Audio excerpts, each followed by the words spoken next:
Hey guys, welcome back to the channel.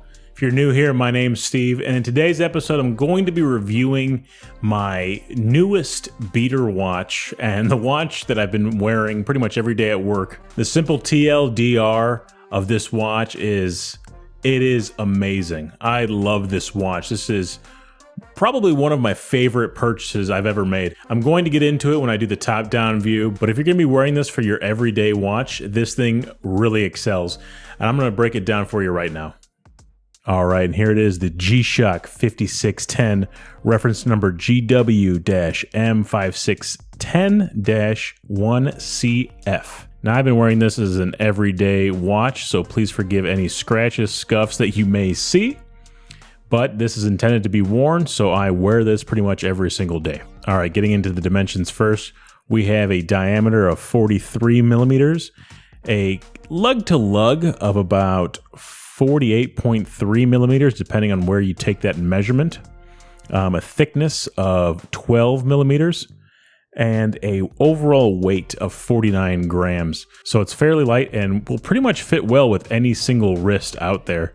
Looking at this resin strap here, it flares out to 25.3 millimeters and then tapers down here to the base here at about 18.4 millimeters.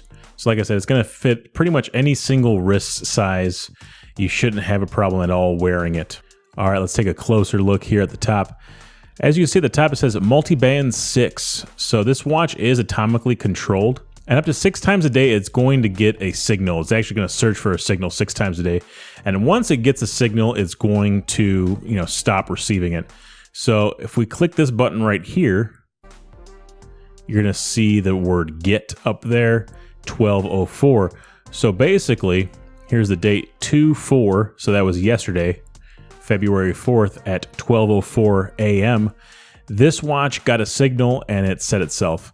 Now, depending on what part of the room you set the watch in, usually they want you to set the watch closer to a window, but I haven't had an issue with it really. I usually just leave it on my nightstand and it gets a signal. If you wanted to manually get the signal, all you have to do is press and hold that right button, and it's going to pop up with RC exclamation point.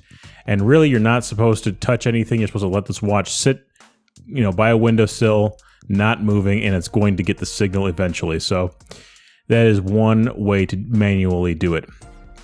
Also, if you look, it does say tough solar there at the bottom, and right here at the bottom you're going to see the low, medium, and high. That's your charge. So medium and high offer the same functionality.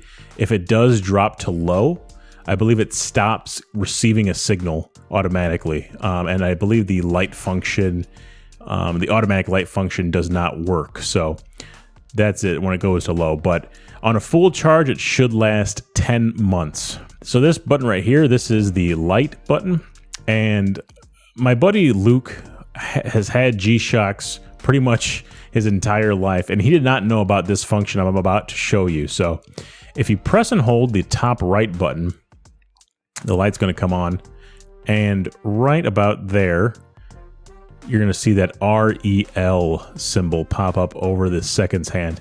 And what that's going to do is that when you put it on your wrist, let me go ahead and just strap this in real quick.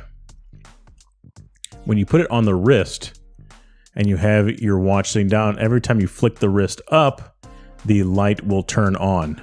So right now it's not doing it. Maybe I'm not doing it fast enough. I knew it. This wasn't going to work on camera. I knew it. Not going to work. Let's see here. Let's do this. Nope. It's camera shy. What do you want it to do? But basically, that's what it's supposed to do. It's supposed to just come on automatically whenever that is on. So I usually have that function on. And as you can see, we have the day and date up at the top there. And right there you have the little P, which means we are in PM right now. I believe you can adjust that. Let's see. Let's go ahead and go through the modes and let's see if we can adjust it. So right now this is your world time. I have it set to Jerusalem for whatever reason. You could do Moscow and all that stuff. So let's go ahead and flip through. I usually just have it on Athens because my parents do go to Greece So I like to know what time it is over there. So let's go ahead and set it to Athens time. Perfect. The next function is the alarm function. So you could just press this button right here, and I believe it goes through the alarms. You have 5 different alarms. Next is the stopwatch. So you could press it like that, clears it. I think you could do a lap as well. Yeah, it's split time right there. But whatever, I'm just gonna clear that out. Bottom left button again, this is your timer. So let's adjust. You have to hold the top left button. And you can just adjust the time to whatever you want. I don't want to do all this, let's see. Okay, it's up and down. So even if you switch off that screen, the timer is still going to continue to run. Let's just wait here a second and it's going to pop off. Let's see here. 5, 4, 3, 2, 1, 0, 0, 0, 0, 0. Man, I'm not good at that. Oh, here we go. So 5, 4, 3, 2. And there it goes. So that has that timer function. And then we're back to the main menu here. Let's see what we can do from here. So if we press and hold the top left button, it's going to cycle us through the cities in which we want to go. So whatever city you want to go to,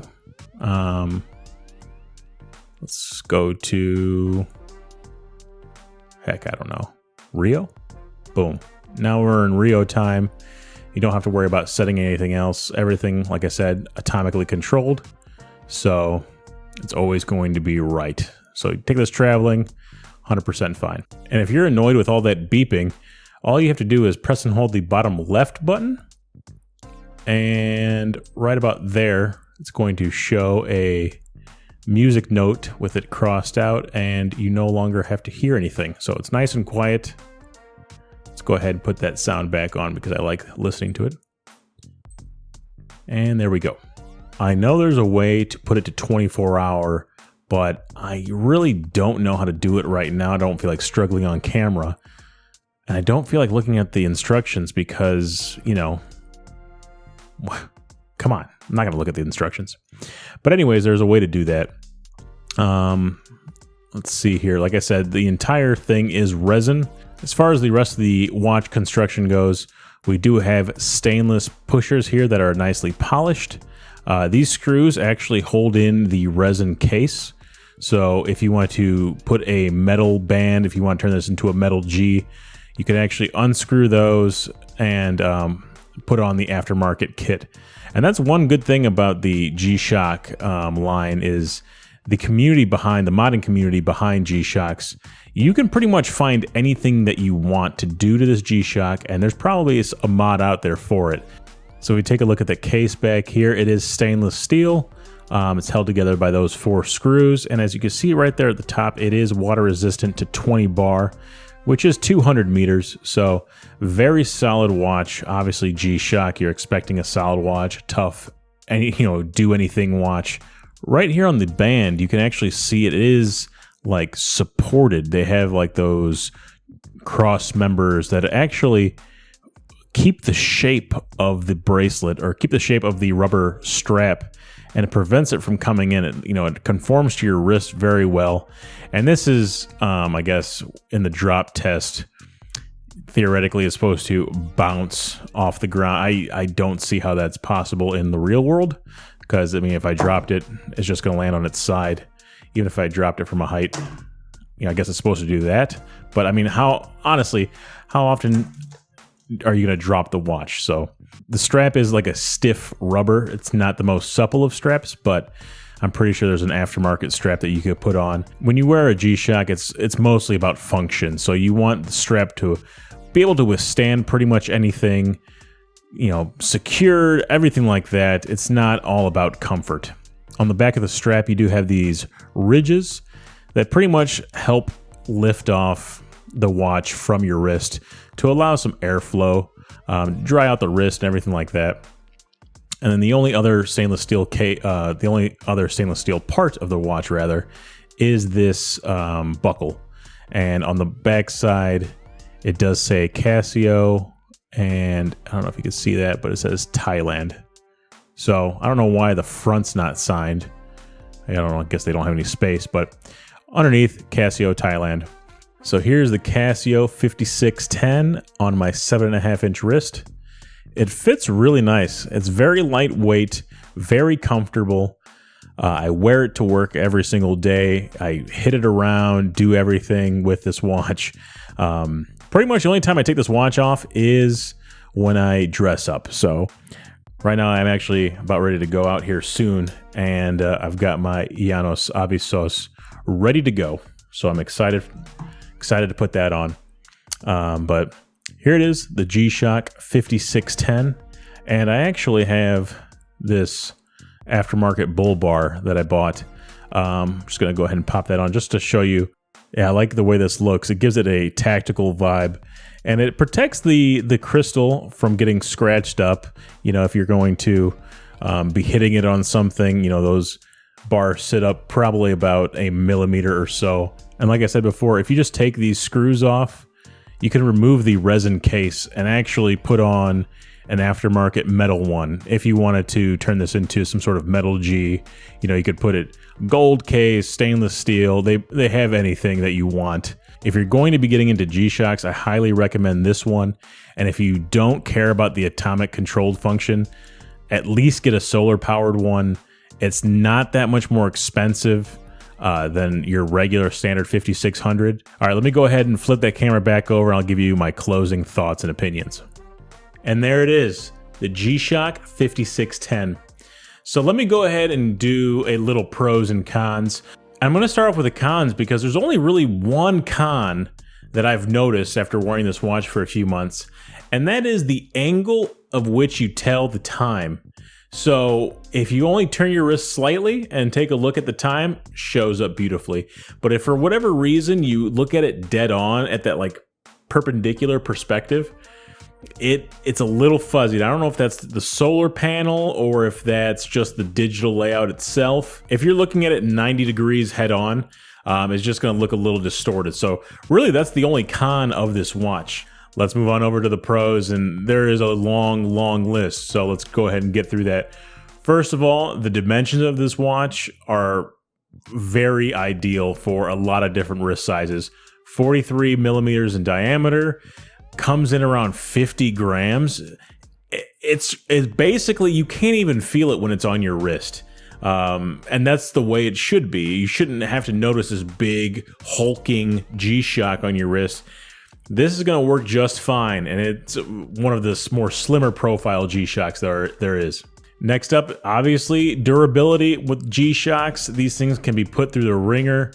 It's going to take a licking and keep on ticking. That's a Timex slogan, so don't worry about that. But you could take this watch anywhere, do anything with this watch. It's going to last, and it's going to last a long time. This is the third G-Shock I've had, I believe, and I haven't had an issue with them whatsoever. So it definitely lives up to the name of G-Shock. All right, my next pro is going to be the solar powered function of this watch. On a full charge, 10 months of power. That's very good. If you're going to be wearing this watch every day, you shouldn't have a problem with getting the proper amount of power.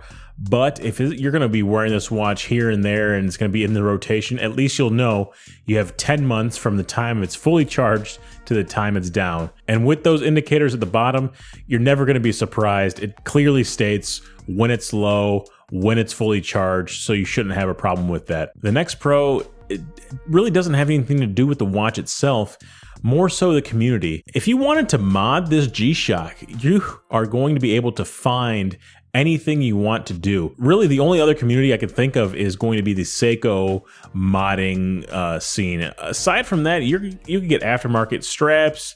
You can even get these like little bull bars here that protect the face of the watch. So That's pretty cool just to get this. And all these little small pieces, metal cases, and all these other things. You could turn your G-Shock into a Casio and all those kind of things. It's not necessarily for just this watch either. It's pretty much any G-Shock on the market. And my last pro, and this really affects me more than anything, because the first watch I bought for myself, my first real watch, is that Citizen Skyhawk. That's actually in California getting repaired at the Citizen repair shop. When I was introduced to radio controlled time, I haven't been able to look back. Like that right there, perfect timekeeping every single day. You know it's running at the exact time it's supposed to be.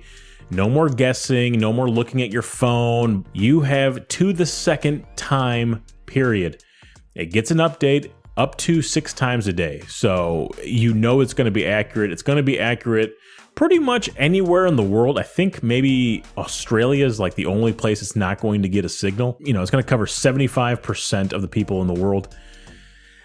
Just having that perfect timekeeping that you can sync all your watches to, you don't have to worry about it. And I'm a very punctual person, so not having to worry about which time zone I'm in, or is it daylight savings time or anything like that. It's going to get that signal daily. I don't have to worry about it. That is a very big pro, and that's what pushes this G-Shock above pretty much any other G-Shock on the market. So there you have it. It's affordable, it wears beautifully, it's durable, it's going to always have the correct time, it's solar powered. It's pretty much the only watch you're ever going to need moving forward. All right, so that's the video. Go ahead and leave a comment below. Let me know what your favorite G-Shock is. Don't forget to like the video, subscribe, and I'm gonna pop up a couple of videos right here. Go ahead and watch both of them. Please, for the love of God, watch both of them. Click the subscribe button, the bell. I don't wanna say it every single time. Do it, get it done. All right, guys, thanks for watching. I'll catch you guys on the next one.